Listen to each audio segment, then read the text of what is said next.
Hello बच्चों, कैसे हैं आप लोग। होपफुली इस लॉकडाउन में आप लोग मस्ती के साथ साथ थोड़ी पढ़ाई भी कर रहे होंगे और हम लोग जो वीडियोस अपलोड कर रहे हैं क्लास 12 के लिए उसको आप रेगुलरली फॉलो कर रहे होंगे और असाइनमेंट्स को भी सॉल्व कर रहे होंगे। अभी हम लोगों का सॉलिड स्टेट में एक लेक्चर बचा हुआ है, तो उस लेक्चर के बाद मैं एक लाइव सेशन कंडक्ट करूंगा यूट्यूब पर, जिसका नोटिफिकेशन आपको एक दिन पहले मिल जाएगा। इसी बीच मैंने डिसाइड किया है कि मैं ऑर्गेनिक केमिस्ट्री के भी वीडियोस को अपलोड करूंगा। तो ये सॉलिड स्टेट के बाद हमारा सॉल्यूशन का वीडियो जो है वो वैसे ही स्टार्ट हो जाएगा और साथ ही साथ ऑर्गेनिक केमिस्ट्री के भी वीडियोस को मैं अपलोड करूंगा। और जो ये ऑर्गेनिक केमिस्ट्री के जो ये वीडियोस होंगे वो एकदम स्टार्टिंग से होंगे, ये मानते हुए कि आपको ऑर्गेनिक केमिस्ट्री में कुछ भी नहीं आता है। तो चाहे फिर आप 12th का तैयारी कर रहे हो या फिर नीट का और या फिर जेई का, आप लोगों को हर एक के प्रिपरेशन में ये बहुत ही मददगार साबित होगा। इसीलिए मैं रिक्वेस्ट करता हूं कि मैं जो भी ऑर्गेनिक केमिस्ट्री के वीडियोस अपलोड करूं, और अगर आपको ऑर्गेनिक केमिस्ट्री में दिक्कत है तब तो आप इन वीडियोस को रेगुलरली फॉलो करें, किसी भी लेक्चर को स्किप ना करें। और अगर मैं कोई असाइनमेंट्स देता हूं तो आप उसे सॉल्व करें, और अगर उसमें कुछ डाउट्स होगा तो फिर मैं एक लाइव सेशन कंडक्ट करूंगा, ठीक है। तो होपफुली आप लोग इस ऑर्गेनिक केमिस्ट्री के भी वीडियोस को उतना ही एंजॉय करें जितना आप सॉलिड स्टेट के वीडियोस को कर रहे हैं। ये हम लोगों का ऑर्गेनिक केमिस्ट्री का फर्स्ट लेक्चर है और इस लेक्चर में सबसे पहले हम लोग पढ़ेंगे कि ऑर्गेनिक कंपाउंड्स कैसे बनते हैं। इसके बारे में इनिशियली हम लोगों के पास क्या क्या थ्योरीज थे। तो ऑर्गेनिक कंपाउंड्स का फॉर्मेशन कैसे होता है, इसके लिए सबसे फर्स्ट थ्योरी जो हमारे पास आया वो जे बर्जीलियस के द्वारा आया 1815 में, और उस थ्योरी को हम लोग कहते हैं वाइटल फोर्स थ्योरी। उस थ्योरी के अनुसार से ऑर्गेनिक कंपाउंड्स सिर्फ हमें एनिमल्स या फिर प्लांट से ही मिल सकते हैं, यानी ऑर्गेनिक कंपाउंड्स को लैब में नहीं बनाया जा सकता है, क्योंकि उसके लिए एक वाइटल फोर्स की जरूरत है और वो फोर्स सिर्फ नेचर में ही मौजूद है, उसे हम लोग लैब में क्रिएट नहीं कर सकते। पर ये जो थ्योरी था उसे एक जबरदस्त सेटबैक लगा जब 1828 में एक और साइंटिस्ट फ्रेडरिक वोहलर ने एक इनऑर्गेनिक कंपाउंड अमोनियम साइनेट को जब हीट किया तो उन्होंने देखा कि हमें एक ऑर्गेनिक कंपाउंड यूरिया मिल रहा है। इसका मतलब है कि हम लोग एक इनऑर्गेनिक कंपाउंड से भी एक ऑर्गेनिक कंपाउंड बना सकते हैं, इसके लिए कोई वाइटल फोर्स की जरूरत नहीं है। फिर 1845 में कोल्बे ने एसिटिक एसिड को लैब में फॉर्मेशन किया with the help of its elements carbon, hydrogen and oxygen. और इस तरह से लोगों ने अब ये सोचा कि ऑर्गेनिक कंपाउंड्स को भी हम लोग लैब में बना सकते हैं, जैसे कि हम लोग इनऑर्गेनिक कंपाउंड्स को बनाते हैं, और इसके लिए कोई वाइटल फोर्स की जरूरत नहीं है। और इस तरह से जो ऑर्गेनिक केमिस्ट्री है वो हम लोगों का इवॉल्व होना शुरू हो गया। तो जैसा कि हम लोग देख सकते हैं, फर्स्ट हमारा हो गया इंट्रोडक्शन, और जिसमें हमारा फर्स्ट है वाइटल फोर्स थ्योरी जो जे बर्जीलियस ने दिया था 1815 में। और इस थ्योरी के अनुसार से organic compounds are formed only within living species, यानी जो ऑर्गेनिक कंपाउंड्स है वो सिर्फ लिविंग स्पीसीज में ही बन सकते हैं, यानी प्लांट से ही मिल सकते हैं या फिर एनिमल से मिल सकते हैं, ठीक है। सेकेंड जो है वो Friedrich Wohler synthesized first organic compound urea in the laboratory from an inorganic compound, ठीक है। और ये कब उन्होंने किया था 1828। तो अमोनियम साइनेट जिसका फॉर्मूला हमारा होता है NH4NCO, और जब हम लोग अमोनियम साइनेट को हीट करते हैं, ये हमारा हीट का सिंबल हो गया, तो हम लोगों को एक ऑर्गेनिक कंपाउंड यूरिया मिलता है जिसका फॉर्मूला NH2CO और NH2 है। तो अगर हम लोग देखेंगे तो अमोनियम साइनेट और यूरिया इन दोनों का मॉलिक्यूलर फॉर्मूला हम लोगों का सेम हो गया। फिर हम लोग देखेंगे थर्ड पॉइंट, कोल्बे है ना 1845 prepared acetic acid CH3COH the first organic compound in laboratory from its elements, यानी कोल्बे ने सबसे first organic compound acetic acid बनाया था उनके एलिमेंट से, और उनके एलिमेंट्स कौन थे? Carbon, hydrogen and oxygen. तो अब हम लोग कैसे ऑर्गेनिक केमिस्ट्री को डिफाइन कर सकते हैं? तो जो सबसे पहले हम लोग का डिफिनेशन आया वो ये था कि organic chemistry is the study of carbon and it's compounds. लेकिन हम लोग जानते हैं कि बहुत सारे ऐसे कंपाउंड्स है कार्बन के, जैसा कि अगर हम लोग यहाँ पर देखें कार्बन मोनोऑक्साइड, कार्बन डाइऑक्साइड, या फिर सोडियम बाइकार्बोनेट, या फिर कैल्शियम कार्बोनेट, तो ये सब ऐसे कंपाउंड्स हैं जिनमें कार्बन तो है लेकिन इनका स्टडी हम लोग ऑर्गेनिक केमिस्ट्री में नहीं करते हैं, इनका स्टडी हम लोग इनऑर्गेनिक केमिस्ट्री में करते हैं। इसीलिए जो ये डिफिनीशन था कि organic chemistry is the study of carbon and it's compounds, ये उतना अप्रोप्रिएट नहीं माना गया। तो अब हम लोग मॉडर्न डिफिनीशन जो बोलते हैं ऑर्गेनिक केमिस्ट्री का, वो ये है कि organic chemistry is the study of hydrocarbons and its derivatives. तो यहाँ पर दो वर्ड आ रहा है हम लोगों का, एक हाइड्रोकार्बन और एक इट्स डेरिवेटिव्स। तो हाइड्रोकार्बन क्या होते हैं? तो हाइड्रोकार्बन्स ऐसे कंपाउंड्स हैं जिनमें सिर्फ दो एलिमेंट होता है, कार्बन और हाइड्रोजन। जैसे कि हमारे पास अल्केन हो गया, या एल्कीन हो गया, अल्काइन हो गया, बेंजीन हो गया। ऐसे कंपाउंड्स को हम लोग हाइड्रोकार्बन्स कहते हैं जिनमें सिर्फ कार्बन और हाइड्रोजन होता है। तो डेरिवेटिव्स का क्या मतलब हुआ? तो जैसा कि हम लोग जानते हैं कि अगर हम लोग यहाँ पर इस कंपाउंड को देखें तो ये मीथेन है, तो ये एक हाइड्रोकार्बन है। और अगर इसमें से एक हाइड्रोजन हटाकर अगर हम लोग एक ग्रुप जोड़ दे CH3, एक हाइड्रोजन हटाकर एक ग्रुप जोड़ दे OH, तो हम लोग सब लोग जानते हैं कि ये मिथाइल अल्कोहल है। इसका मतलब है कि ये फैमिली जो है ये अलग हो गया, ये अल्कोहल फैमिली है। और हम लोग कह सकते हैं कि जो अल्कोहल है वो अल्केन का ही डेरिवेटिव है। तो डेरिवेटिव का मतलब होता है कि आप हाइड्रोकार्बन में से एक हाइड्रोजन हटाइए और उसके जगह कोई दूसरा ग्रुप अटैच कर दीजिए, तो उससे जो नया हम लोगों का ऑर्गेनिक कंपाउंड बनेगा वो हम लोगों का इस हाइड्रोकार्बन का डेरिवेटिव कहलाए। और इसलिए हम लोग यहाँ पर कह सकते हैं कि organic chemistry is defined as the chemistry of carbon compounds, और better to say the chemistry of hydrocarbon and its derivatives. जैसा कि अभी हम लोग ने देखा कि ऑर्गेनिक केमिस्ट्री में हम लोग कार्बन और उसके कंपाउंड्स के बारे में पढ़ते हैं, और हम लोग जानते हैं कि ऑर्गेनिक कंपाउंड्स की संख्या बहुत ही ज्यादा होती है। इसका मतलब यह हुआ कि कार्बन में जरूर कुछ ना कुछ स्पेशल प्रॉपर्टीज हैं जिनके कारण उनके कंपाउंड्स की संख्या बहुत ही ज्यादा हो रही है। तो सबसे पहले हम लोग देखेंगे कि कार्बन के पास वो कौन कौन से स्पेशल प्रॉपर्टीज हैं। तो जिसमें सबसे पहला जो आता है वो आता है टेट्रावैलेंसी। तो हम लोग जानते हैं कि कार्बन के पास 4 वैलेंस इलेक्ट्रॉन होते हैं, और 4 वैलेंस इलेक्ट्रॉन के कारण उनकी जो वैलेंसी हो गई वो 4 हो गई। यानी कार्बन जो है वो एक बार में कितने बॉन्ड्स बना सकता है?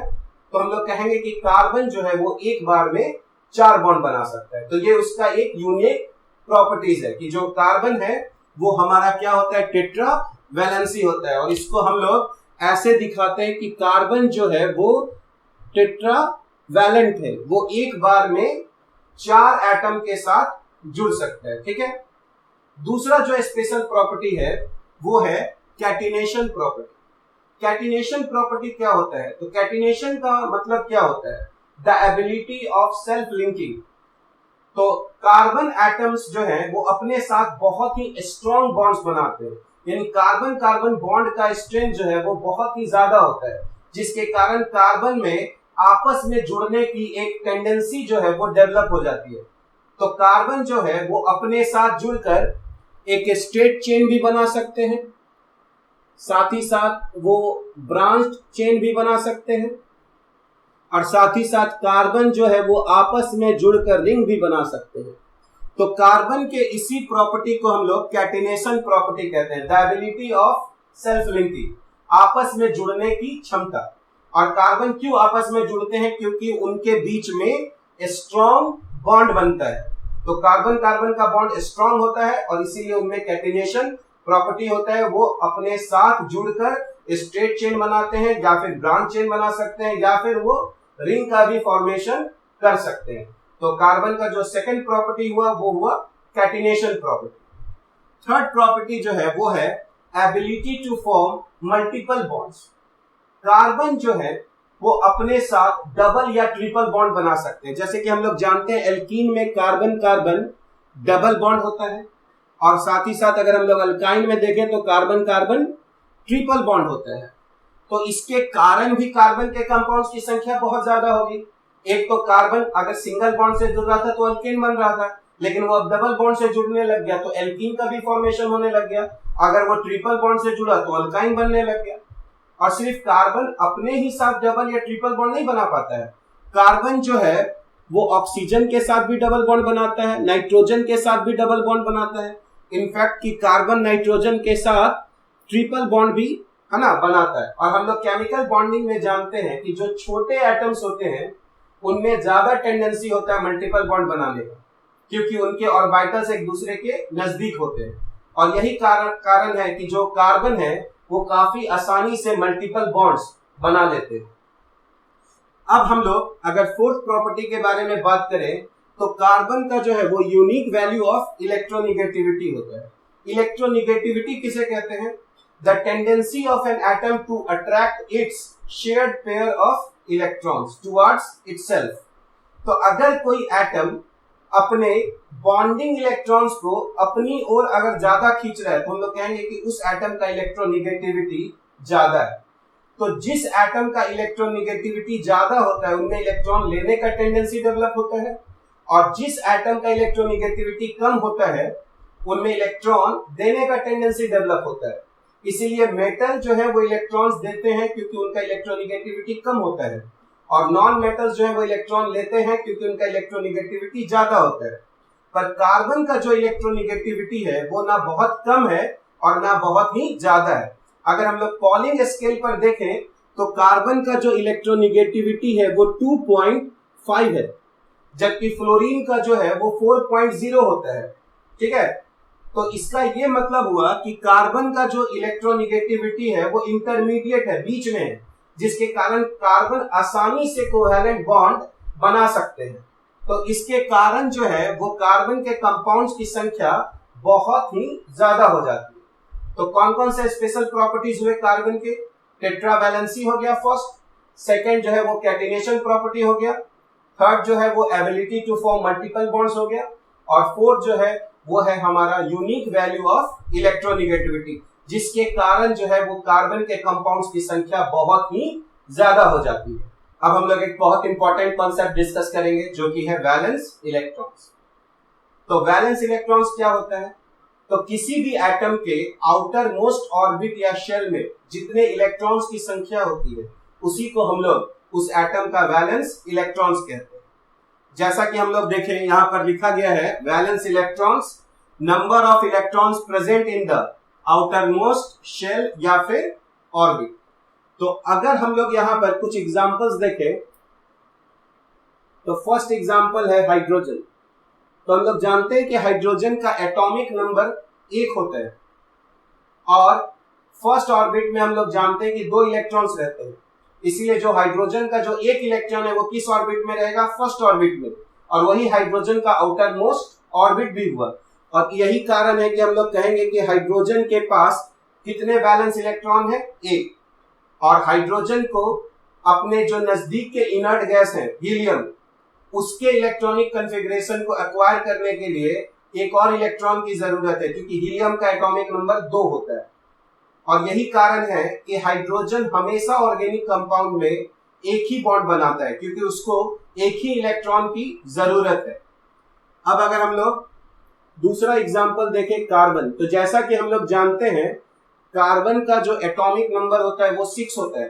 तो फर्स्ट ऑर्बिट में हम लोग 2 इलेक्ट्रॉन्स को रखेंगे और सेकंड ऑर्बिट में 4 इलेक्ट्रॉन्स, यानी जो कार्बन का वैलेंस इलेक्ट्रॉन्स की जो संख्या है वो कितनी हो गई? 4।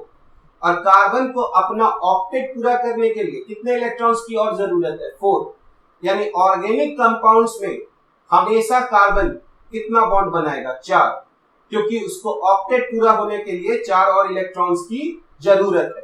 ठीक है, तो कार्बन का वैलेंस इलेक्ट्रॉन्स कितना हो गया? 4, और ऑर्गेनिक कंपाउंड्स में कार्बन कितने बॉन्ड्स बनाएंगे? 4। अब अगर हम लोग नाइट्रोजन देखें तो नाइट्रोजन का एटॉमिक नंबर 7 होता है। इसका मतलब यह हुआ कि अगर नाइट्रोजन के फर्स्ट ऑर्बिट में देखा जाए तो 2 इलेक्ट्रॉन्स रहेंगे और उसके सेकंड ऑर्बिट में 5 इलेक्ट्रॉन्स रहेंगे। तो ये नाइट्रोजन का आउटर मोस्ट ऑर्बिट हो गया, और यही कारण है कि नाइट्रोजन के वैलेंस इलेक्ट्रॉन की संख्या 5 हो गई।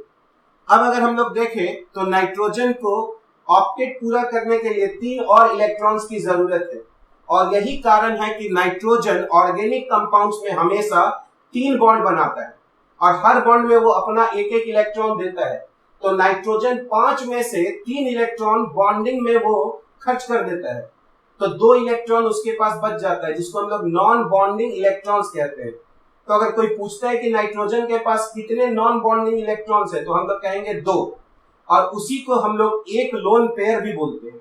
यानी एक लोन पेयर का मतलब 2 नॉन बॉन्डिंग इलेक्ट्रॉन्स हो जाता है। तो जब भी नाइट्रोजन 3 बॉन्ड बनाएगा तो उसके पास एक लोन पेयर या 2 नॉन बॉन्डिंग इलेक्ट्रॉन्स रहेंगे। ये हम लोगों को याद रखना पड़ेगा। अब अगर हम लोग ऑक्सीजन देखें तो ऑक्सीजन के पास जो एटॉमिक नंबर होता है वो है 8, यानी ऑक्सीजन के एक एटम में 8 इलेक्ट्रॉन्स हैं। तो अगर हम लोग देखें तो उसके फर्स्ट ऑर्बिट में 2 इलेक्ट्रॉन हो जाएगा और सेकंड ऑर्बिट में 6, यानी ऑक्सीजन के पास कितने वैलेंस इलेक्ट्रॉन्स है? 6। और ऑक्सीजन को अपना ऑक्टेट पूरा करने के लिए कितने इलेक्ट्रॉन्स की और जरूरत है? 2। इसका मतलब है कि ऑर्गेनिक कंपाउंड्स में ऑक्सीजन हमेशा 2 बॉन्ड बनाएगा, तो वो अपना 2 इलेक्ट्रॉन बॉन्डिंग में खर्च कर देगा, तो उसके पास 4 नॉन बॉन्डिंग इलेक्ट्रॉन्स बचेंगे या फिर 2 लोन पेयर्स रहेगा। तो ऑर्गेनिक कंपाउंड्स में ऑक्सीजन हमेशा याद रखिए 2 बॉन्ड बनाएगा और उसके पास 4 नॉन बॉन्डिंग इलेक्ट्रॉन्स रहेंगे। अब अगर हम लोग फ्लोरीन देखते हैं तो फ्लोरीन के पास कितने इलेक्ट्रॉन्स होते हैं? अगर टोटल इलेक्ट्रॉन्स बोले फ्लोरीन का एटॉमिक नंबर तो 9। फर्स्ट ऑर्बिट में कितने इलेक्ट्रॉन्स हो गए? 2। और सेकंड ऑर्बिट में, तो सेकंड ऑर्बिट में हो गए 7। इसका मतलब है फ्लोरीन के पास कितने वैलेंस इलेक्ट्रॉन है? 7।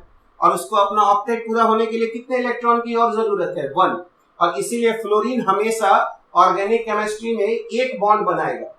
और हम लोग जानते हैं कि जो एलिमेंट्स एक फैमिली में होते हैं यानी एक ग्रुप में होते हैं उनके पास एक ही वैलेंस इलेक्ट्रॉन्स होते हैं।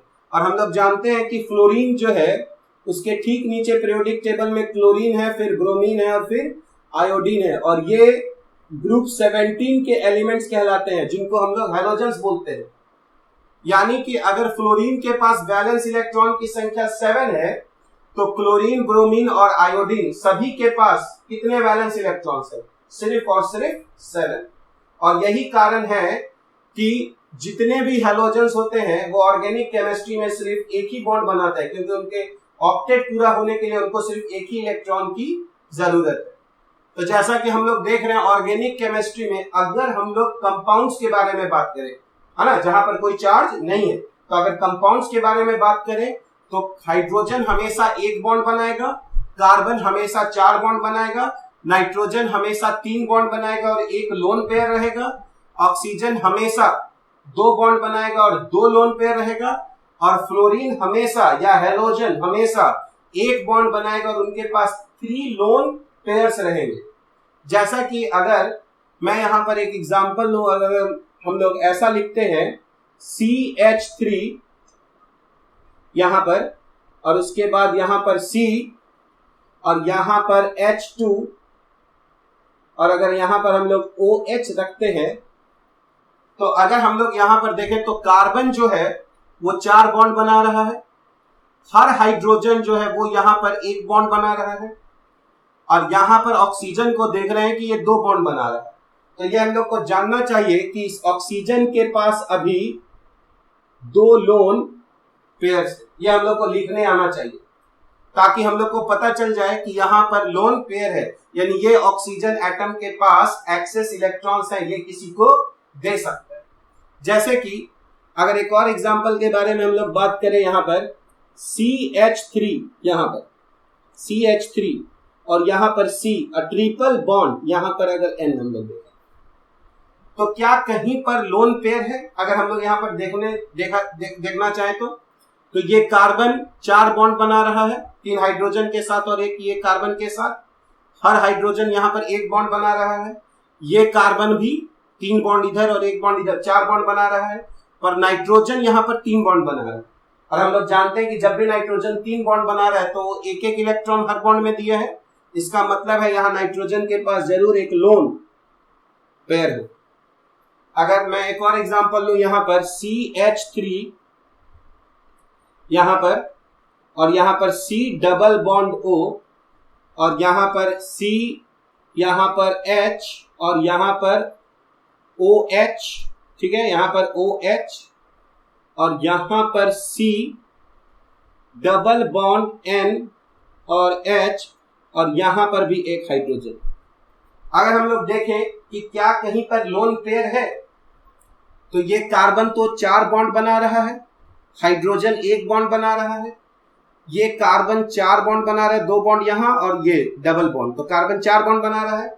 ये ऑक्सीजन कितना बॉन्ड बना रहा है? 2 बॉन्ड, तो जरूर इसके पास 2 लोन पेयर हो। अगर हम लोग यहां पर इस कार्बन को देखें तो ये 4 बॉन्ड बना रहा है, ये ऑक्सीजन फिर 2 बॉन्ड बना रहा है, तो 2 यहां पर लोन पेयर होगा।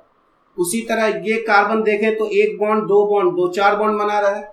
ये नाइट्रोजन अगर हम लोग देखें तो फिर से ये 3 बॉन्ड बना रहा है, यानी जरूर इसके पास एक लोन पेयर होगा। ठीक है, तो जब भी हम लोग ऑर्गेनिक कंपाउंड्स अगर बोर्ड पे ड्रॉ करते हैं तो हमें पता होना चाहिए कि किस एटम के पास कितने लोन पेयर्स है। तो ये हम लोगों का बहुत ही सिंपल सा एक कॉन्सेप्ट है जब हम लोग ऑर्गेनिक कंपाउंड्स लेते हैं। लेकिन जब हम लोग, है ना, चार्ज लेंगे, है ना, या फिर आयन लेंगे, तो हम लोगों को थोड़ा एक और कॉन्सेप्ट सीखना पड़ेगा जिसको हम लोग कहते हैं फॉर्मल चार्ज।